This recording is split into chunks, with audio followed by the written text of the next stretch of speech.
Hi there, you guys, and welcome to Real Estate Divas. I'm super excited about today's show because we're going to start a new series, which hopefully you'll tune in. It's going to be, every month and a half or something like that. We're going to kind of shed some light on different areas around the world that we find either are great expat communities to invest in or just great communities to invest in because of the more bang for your buck. So today we're going to be talking about Ajijic, Mexico. I'm Jer'Leigh Thompson with Texel Real Estate and Reformation, and this is my lovely co-host, Kristin Gerst, with Capricorn Mortgage. And I love this conversation too because a lot of people, they want to retire, they want to live well, they want to live comfortably, but they get to that retirement age and they haven't saved enough. And so how do you go on a limited budget and really make your dollar stretch? Yeah, make your dollar and live the way you want to live. Like there's no to where you're not really having to skimp and save and watch what you're doing. But it's also a lot of these expat communities are wonderful opportunities for investors because not everybody that goes to these expat communities goes to live there for, a long time. Or they don't want to buy. Exactly. So they've got money, but they don't maybe want to put down, $50,000 or $100,000 to buy something when they're going, okay, well then, then my family's got to come in and maybe sell it for me. Mm-hmm. After I pass away. Some people just choose to rent because they know, okay, well I can go here, I can pay $1,500 a month or $2,000 a month, and that's going to last me, that $100,000 is, It needs to last. Well, and in addition to that, there's a lot of people that do the seasonal expat commuting. So like your snowbirds. Yes, your snowbirds. So like in Canada, and if you're keeping your home in whatever country, you're from, like the US, today we're talking about Ajijic. So we'll be talking about people that mainly U.S. citizens and Canadians, because this is really, really popular with both of those countries. They keep their homes in the United States or in Canada. Well, like in Canada, they have to be back in Canada for at least 5 months out of the year. So then they spend the other months out of the year down in whatever destination they want to be, and they keep going back and forth, but they need a place to rent during that time. So those are not, sometimes you have the long-term rental and sometimes you've got the short-term rental. Well, and for me, especially just because I do Airbnbs, absolutely, I'm looking for vacation destinations that I would like to spend time in, especially after I'm done working full-time. Exactly. And if I can buy those now and in the next 10, 15 years, have them completely paid off, been making you money, and now you've got a place to either retire or spend a lot of time at whenever you go out of the country. Exactly. Yeah. So that's what makes me super excited about this subject. I really, really love these subjects. Well, and especially you can look at this as either planning for retirement or finding a great place to invest right now that may be yours in the future or just something to profit from. Absolutely. Absolutely. There's a lot of opportunity out there, a world literally of opportunity. So just to give you kind of a heads up on what Ajijic is, where it is located kind of centrally in Mexico. It is about an hour south of Guadalajara, which is the second largest city in Ajijic. Not Ajijic. No. It is the second largest city or Guadalajara is the second largest city in Mexico. So you've got a really super metropolitan area, and then you've got the international airport there. And then 45 minutes away, you have this sleepy little town on the largest lake in Mexico. It's really, it's so quaint. It's so beautiful. You can see right there on the map kind of where it's located. It's a little more to the western coast of Mexico. So you're about 5.5 hours from Puerto Vallarta. That's if you drive. If you want to fly, you're an hour away. It's like going to Lubbock. But and you see Mazatlan's right up there, and then Acapulco. Absolutely. Is down south. So it looks like you're a very, very fast, short plane flight to a lot of resorts. that you can just visit all around Mexico. Absolutely. I mean, there's a lot to do.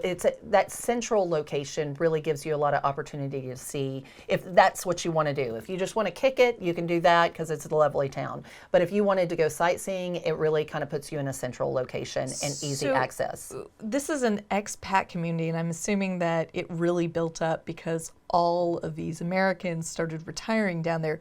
What's the average age? Well, I mean, it varies, but there are a lot of, it's kind of a 50 and up. Now, I will say that Guadalajara, with it being only 45 minutes away, on the weekends and in the summer times, in their high season, they get a ton of traffic of people coming down for the festivals because the Mexican community really celebrates everything. They celebrate their tequila day, they celebrate they celebrate everything. But you get a lot of people just coming down for a visit, day trips, that sort of thing. Well, but the exciting part about this area is just how cheap everything is. It's crazy. It's crazy.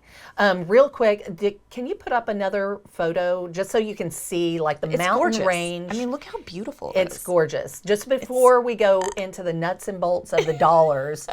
It's absolutely beautiful. And it looks pristine. Yes, it's a beautiful community. It's about the altitude of Denver. So it's always, that's what makes it really attractive too, because the climate temperature is always, now it doesn't get the weather that Denver does because where it's located, but. Well, it has palm trees and so exactly. It is tropic. It does have a rainy season, but about the highest temperature is in upper 80s. Are you freaking kidding me? Lower 50s is about the coolest it gets, it's really, really nice. And then here is the promenade. Which looks fun. Yeah. Looks like they're having a party. Yeah. So with all the restaurants and everything there, lots of patios. Yeah. We love our patios. Patios, restaurants, everything, which are also pretty cheap. Yes. Extremely cheap. So to talk about that. So how much, like if I want to go and get a meal, just, what is it per person? So you can, if you just were, out and about and you just wanted a quick meal, you want a couple of carne asada tacos and a drink, you're talking about $6. If you... Is that an alcoholic drink? No, that's just a regular drink. Now, I have a friend of mine who is living down there. And I talked to her a couple of days ago, and she was about to, before our conversation, she was like, oh, I'm going to meet my landlord and his boyfriend, and we're going to have a nice leisurely lunch on a patio. She goes, if I try really, really hard, Jer'Leigh, like I do appetizer, salad, meal, maybe even some dessert, and a whole bottle of wine, I can spend $25. $25 for all of that. She's like, and this woman loves her food. She loves her wine. Like, she's not trying to go on the cheap, she's like, but I got to really try to like push it to that 25. Wow. Yeah. So on an average, you're looking at, I mean, if you wanted your alcoholic drink or whatever, I'm sure that it'd be under $10, but I mean, crazy town. Yeah. If. Yeah. Yeah. There's no if. Yeah. There's is that a really question? no if. And then what else? She was telling me about some of the utilities and stuff down there. The utilities, super, super cheap. $10 to $15 a year. $10 to $15 a year for electricity. How is that even possible? Like, think about that. Is that because it's not working most of the time? Well, no, I mean, it works. I mean, they're all... It's all blacked out? I mean, you only get a couple days? It's not us during the snowstorm or the ice apocalypse. It's not $10 Texas. to $15 a year. $10 to $15 a year. They do use propane more, but that's for their heat and stuff. Right. I mean, so you've got to figure, do they not need air conditioning? Not typically, but they do have it. They just don't. They don't charge that much for it. It's not that expensive. I mean, again, it comes down to your cost of living is so much less. Well, I mean, but that's even ridiculously cheap. I mean, when you're talking about other people working for you, because everybody who I know who lives as an expat, most of them have a driver. Most of them have a full-time maid. Yep. Most of them have, obviously, a landscaper, groundskeeper. Mm-hmm. Always. Always. And that's the perks, is that you're living a life there that you can't live here. There's no way, for most of the people that are down there, there's no way they could afford their groundskeeper, their maid, maybe even an in-house chef, and then, luxurious kind of going out experiences on a regular basis. Like you just... What's funny is hearing that, having an American lifestyle super, super on the cheap, where when I lived in Dubai, to have an American lifestyle, it was like a 2 to 3x of what you would spend here. Yeah. Like a latte at Starbucks was like $8. Exactly. So to have so when I was over there, I made the most money I've ever made in my life, but have nothing to show for it. Because it costs so much. Because if you want to have the same lifestyle, you're spending money. Well, all right, but let's also clarify this. Yes, you have a maid, but maybe you're not having Starbucks every day. You're going down and maybe having...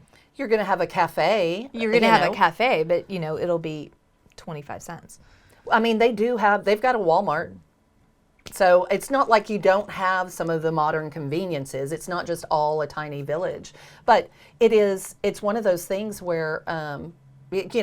obviously we're not going to, Dubai is not going to be one of our destination points of I don't have that kind of money to invest in Dubai. I don't think anybody in here does. But here, the cost of living with the electricity being so low, she told me that her maid for, 4 hours of work is about $20. And that is good.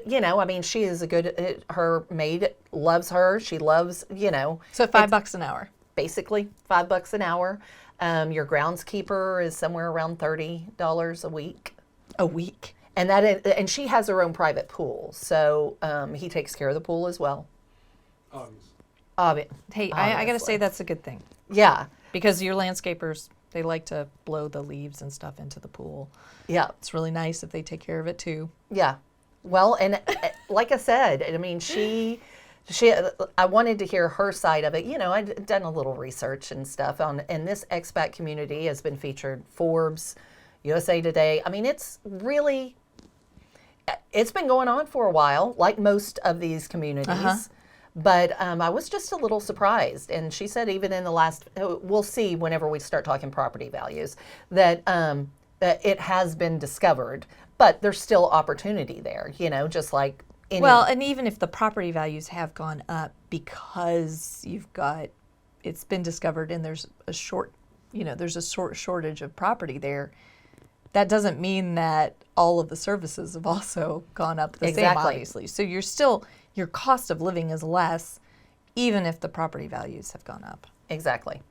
And the investment opportunity is still there because they're going to continue to appreciate. If it's already popular, it's only, we're humans. Everybody flocks to the pretty places, Of course. But yeah, the low cost of living is the biggest perk there. And also, I think the dental tourism. Okay. You and I.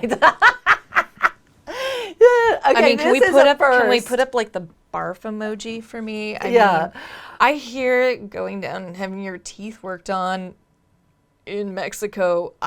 Wow. Yeah. Well, I love my teeth. Yes, I love mine too. But here's the deal is, you and I were talking about it before the show. I know. The whole thing with the dental, it's the same as getting a recommendation here. If you get a recommendation and somebody had a wonderful experience and you go and then now they've got hundreds of thousands of people that go to the same doctor, well, you can pretty much bet that you're probably going to get the same service. And so there is a huge dental tourism that goes on down there because I know to get my teeth cleaned, it's about $400 here. If you go and get your teeth cleaned, it's $350 to $400.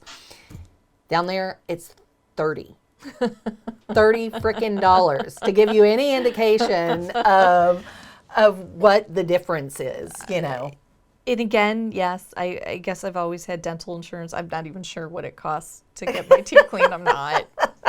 You're like, put it I on go the every 6 insurance. months like a good human does, but Yeah. I'm like, I don't know what that costs. Yeah. I guess I do a teeth cleaning. That'd be nice. Yeah.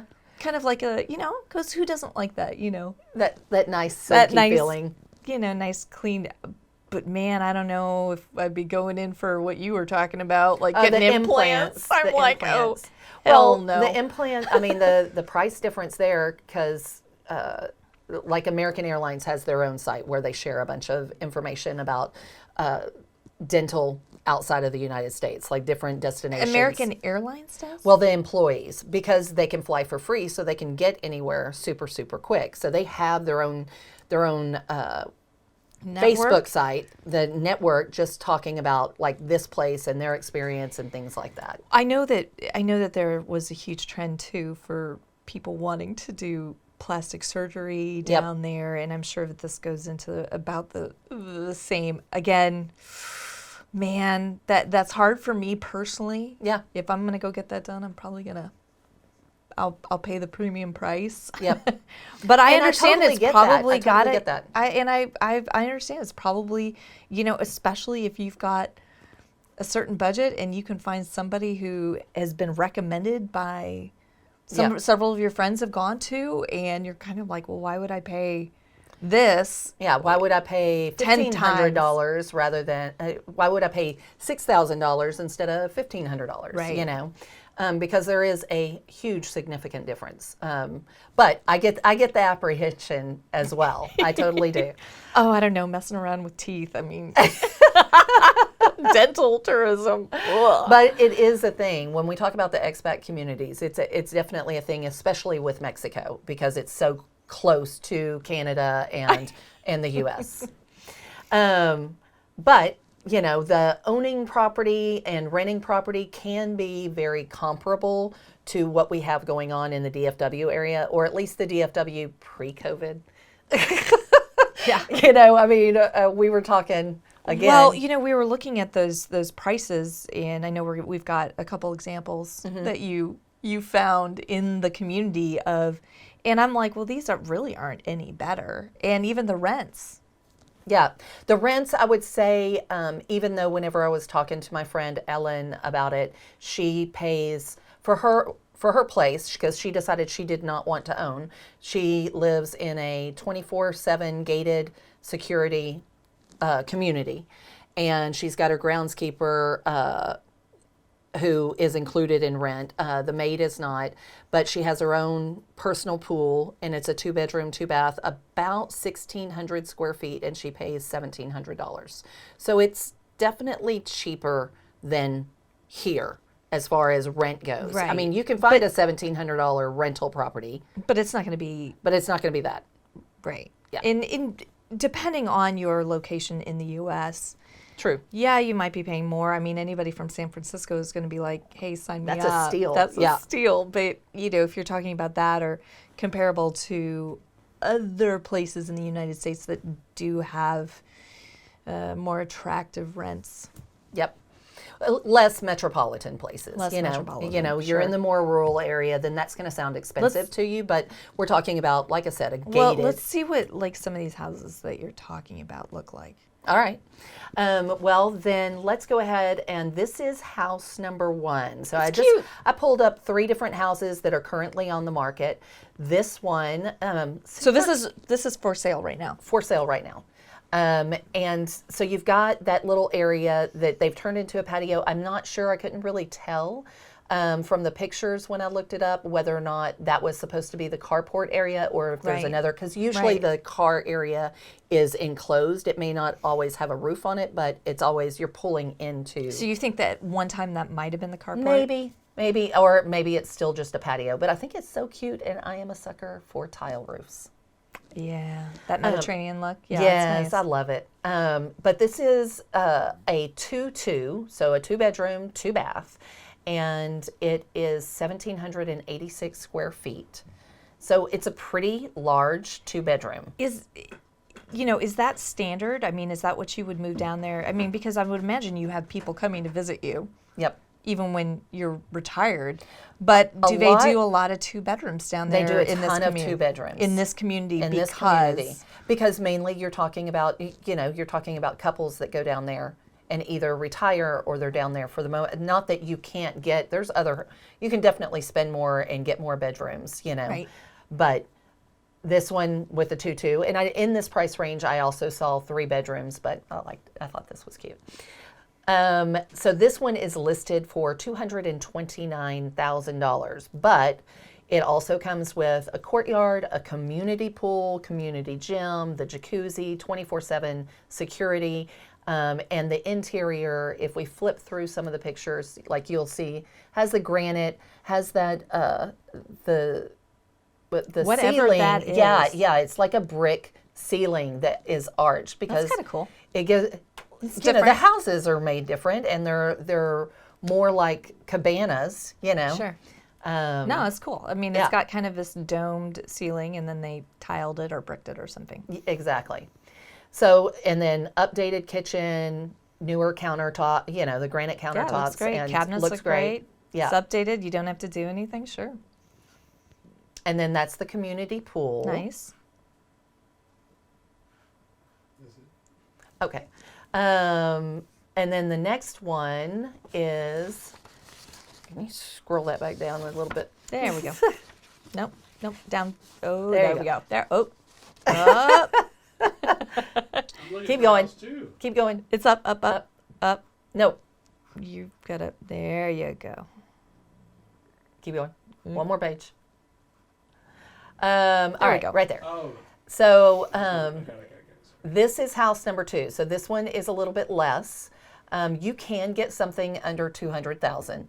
Where I started was around 200,000. This one's 205, so 205,000, and this is a 2-1, and it's a 1,097 square feet, and it has granite, 2 courtyards, rooftop deck.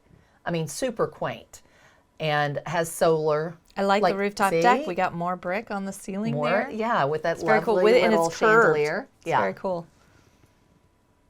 Oh, now see, that's See, gorgeous. is that not fantastic? Yeah, I love that.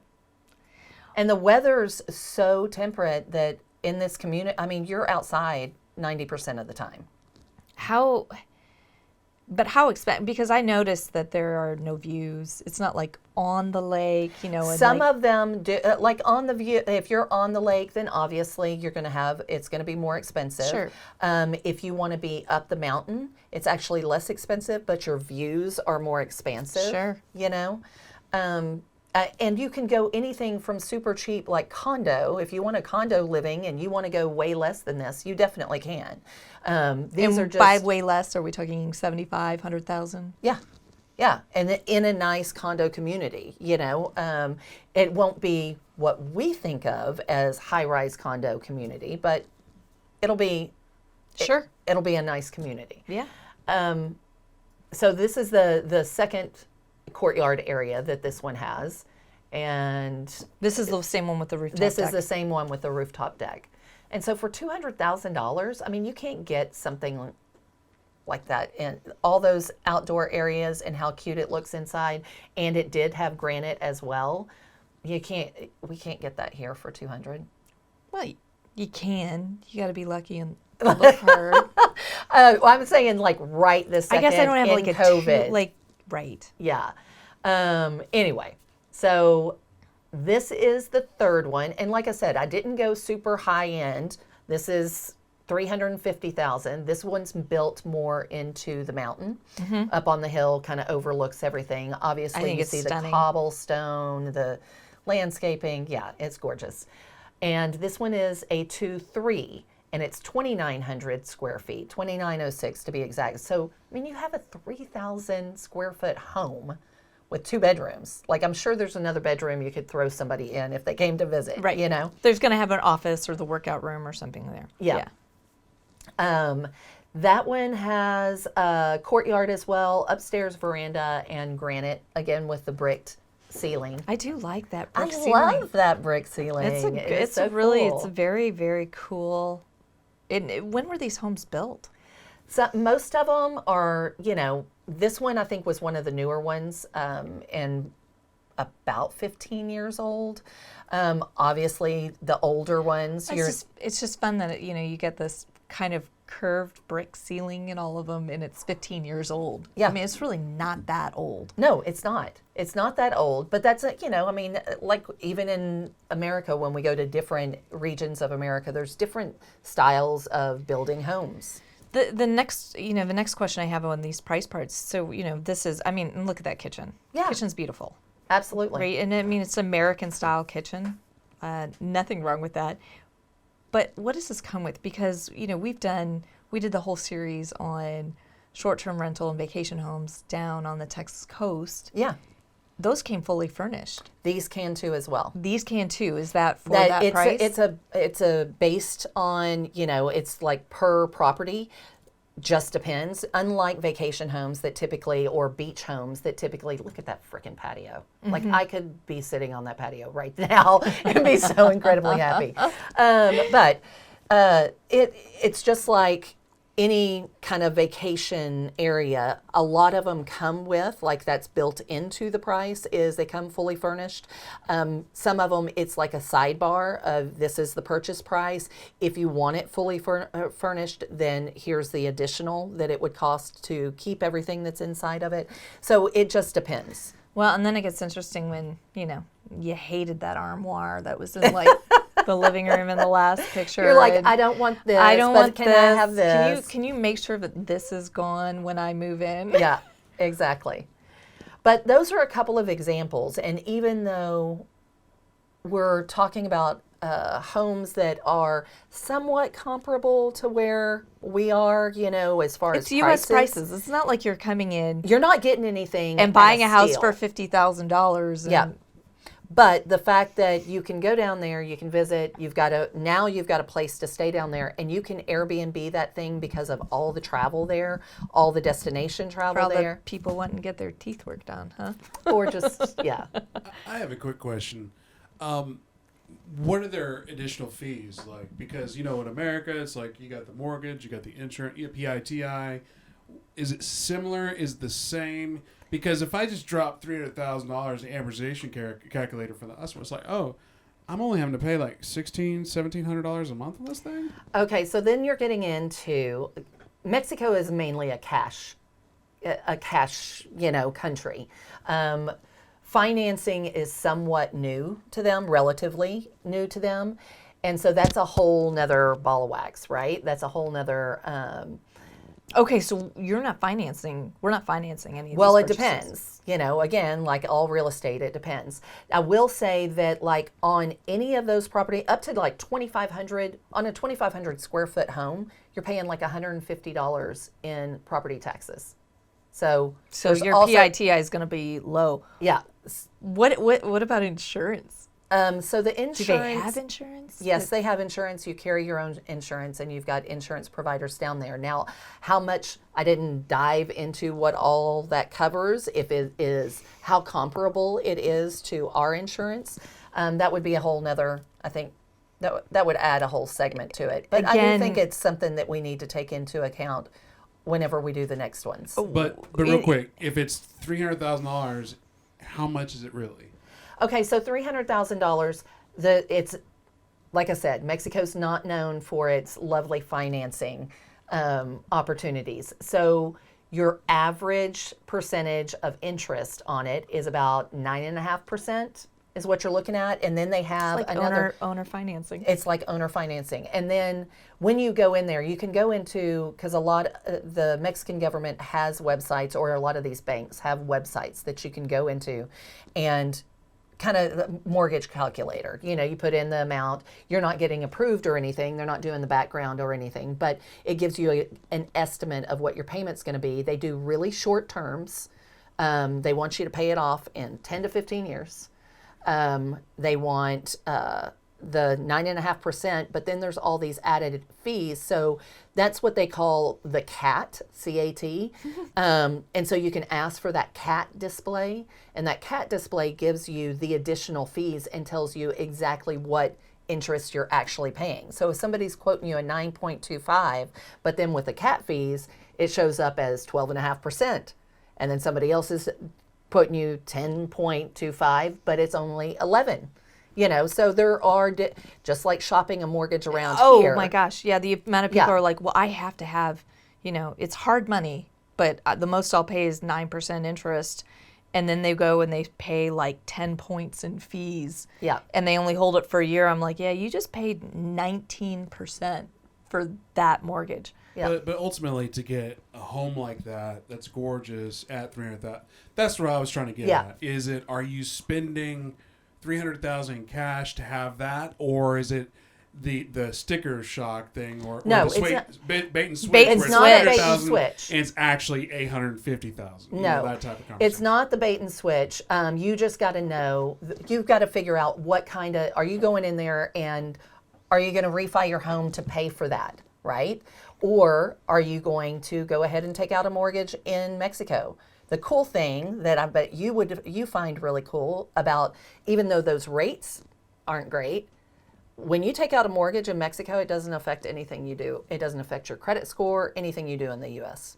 You Which can I do default love that. on that loan. Not that I'm encouraging that, but you can default on that loan and it won't so- affect you at all. Right, which makes sense. It's not going to go on your U.S. credit report. No, it Yeah, doesn't. That's a very good point. Yeah. So Very good that's point. part of the reason why people do go ahead and finance rather than just taking that cash out and Putting it there. yeah.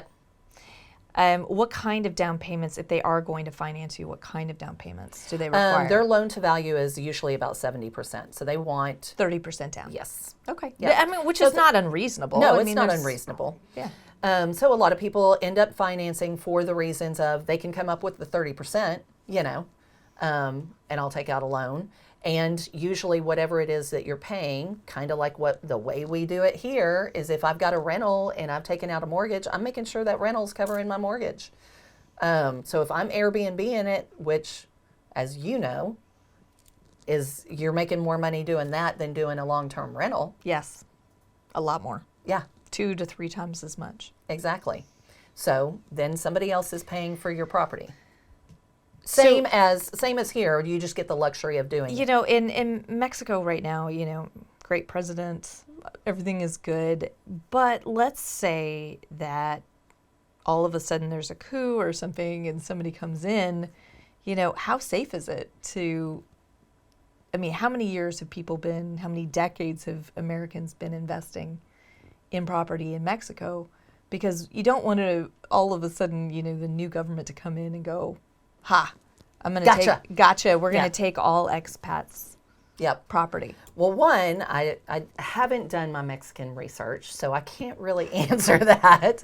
So I don't want to speak out of term, but I'm mean, assuming they do love foreign investment, and This- they wouldn't the want anything entire- to switch that. all the articles that I read and all the YouTube videos that I've watched and news articles, that community really embraces, because that's the community, the Canadians and the U.S. Citizens, expats that come down there support their community. That gives them their living, I mean, Right. they depend on it and they embrace it. And when we're talking about like Americans investing in Mexico, I mean, all I can say is we've been doing it for as long as I know. Indeed. I know that some people get swindled, but also some people take some risk that maybe they shouldn't be. Right. Or they don't Again- hire the right people. Kind of the same thing happens Don't here go in buy the a States. don't go buy a house and sit there and sign the docs at Starbucks Yeah. and hand over a bunch of money. To, Yeah. And somebody to go, somebody- no, I swear it's my property. right. And they give you a sworn affidavit. It's my property. But Make there's no- sure and go through a bank, go through, Yes. use attorneys, use title companies, just Exactly. as you would in the U.S. Exactly. It's not, in a lot of ways, buying property in foreign places is not a lot different. So, are there any restrictions against Americans or expats buying any type of property in Mexico? There are some restrictions. I mean, Americans can totally buy property in Mexico. It's you can legal. own land. You can pass it on to your heirs. That land, that property is yours. That's whether you take out a mortgage or you buy it cash, whichever way, all the different ways that you can do it. but they do have some restrictions, and those restrictions are as far as foreigners not being able to, what is it? It's about, I'm going to have to look at my notes. I know that we have restrictions as far as the border goes and the coastline. So the border, 62 miles. oh, good, you remembered that. I did. I read your notes. Yeah. Great notes. So the border, 62 miles, you got to be 62 miles away from the border or 31 miles It away was from the coast. exactly half Yeah. of the amount Yeah. distance from the border. If you want to own land outside of a trust. And outside of a trust. And so that's the if I'm going to go buy in Mexico, I'm buying most likely on the coast with a view. It's definitely going to be closer than 31 miles. Yes. So if I want to do that, Then you need to go to a bank. And this is where, people get in trouble is maybe they don't go through a bank. They went through a friend who introduced them to a guy. And then they try to do this thing on their own. And you can't do that. So if you're going to go and buy in these restricted areas, you have to go through a bank, and they have these federal land trusts. And the federal land trust, completely legal. You will definitely own the land and own that property, but you have to go through them, and there's other hoops that you have to jump through. There's, other financing things that you have and to I'm do. assuming it's more expensive. Yes, it's a So little there's more fees, there's Yep, more, yep. and obviously if you're setting up a land trust in Mexico, everybody's going to have their hand out. Yeah, I their- mean, there's definitely going to be more costs there. And you're buying on the coast, which is where everybody wants to be anyway. So, Which is going to be expensive. yeah.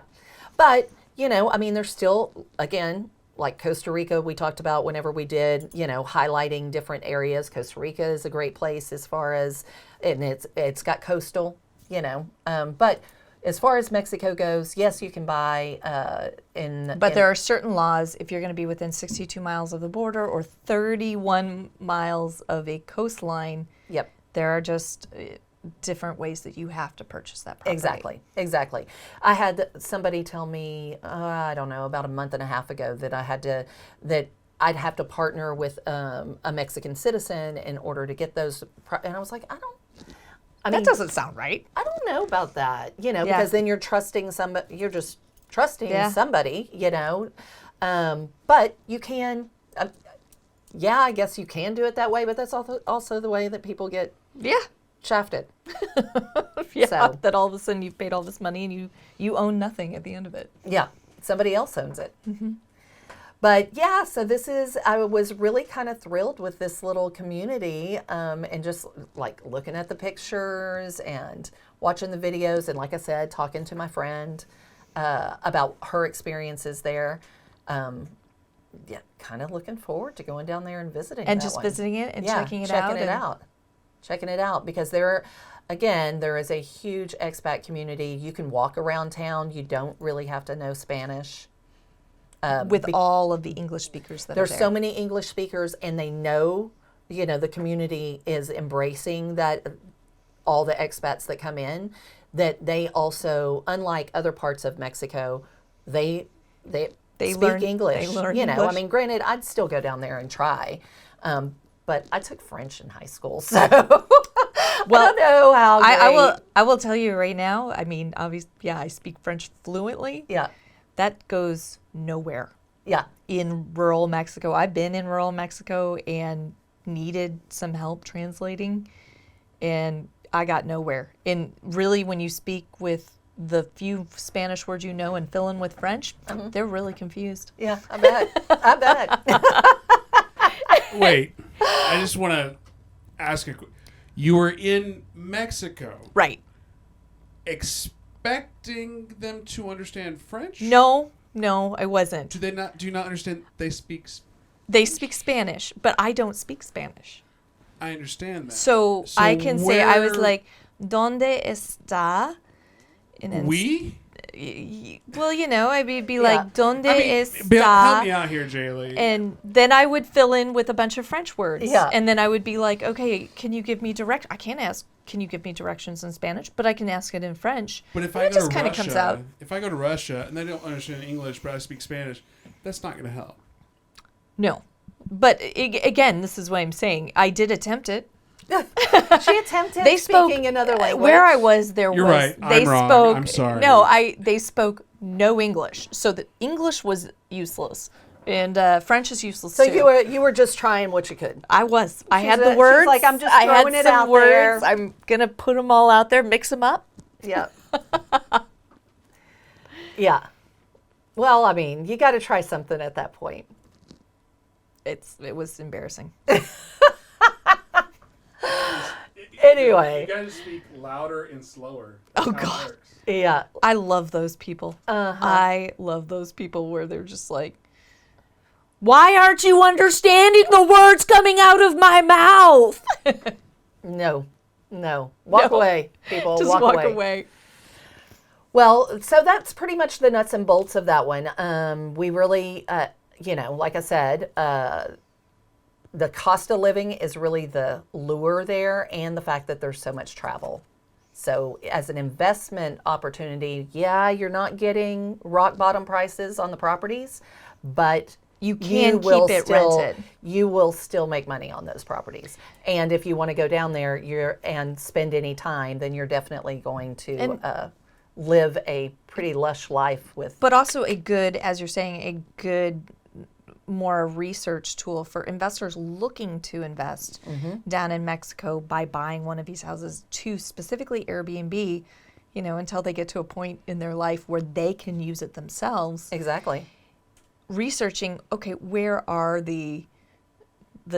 all the dentists living, that are giving, that are doing dental work or that are doing plastic surgery. Exactly. And finding those areas where Well, people those are will need to go niche- down. Yeah, those are niche markets that not everybody, it's not saturated. And I mean, it's brilliant, really. Yeah. Because it really is thinking outside the box to find a really great place to invest where you could make a lot of money. And hopefully it's as beautiful as Ajijic. Ajijic. Ajijic. It's That's not a Ajijic, J Mexico. No, but Ajijic. Ajijic. And then one of the things that you brought up that we haven't mentioned yet is crime. Yeah, I didn't know where to go with that because, that is a big, and I did review it. I just kind of researched a little bit to see what the current crime rate or kidnapping rate, and tourists are not really ones that are targets. Yep. Now, sometimes they are, and it's just a crime of opportunity. Well, for the most part, from what I understand and doing the research on this this particular town is, there is a huge retirement community there. So if you can imagine your 75-year-old, grandparents, mother, I don't know how old that's kind of right in between my parent and mom. Yeah. My parents. And my grandmother. But, somewhere 75, 65, somewhere in there, if they feel safe and they're walking around town and they've got their driver and they know half the locals on the way to their favorite cafe and they feel completely fine, then most likely you're not going to really have anything to worry about. Right. Especially somebody our age or, younger. Sure. But they did mention that if there are crimes, most of the time it's a burglary of some sort. It's somebody stealing a property that they're going to sell. It's for survival. It's not for it's not anything that is malicious or violent. Is basically. And so far, in most of the stuff that I had looked up, is the crime rate is very, very minimal. All right. Well, So there's that too. That's the extra perk. Anyway, so if you like this series or you have a community that you're in and you would like to share that information with us, or just, maybe we can interview you if you're living in those communities, please drop us, some information, your contact information, or just, a couple of tips about the area or highlights of the area that you're in. We want to hear about more expat communities, more investment opportunities across the globe. And be sure to subscribe like, comment, all of that business. Yeah. And any questions you have, just stick them down in the comments below and we will get to them. Thanks for joining us. I'm Jer'Leigh Thompson with Texel Real Estate. And I'm Kristin Gerst with Capricorn Mortgage Investments. Have a great day.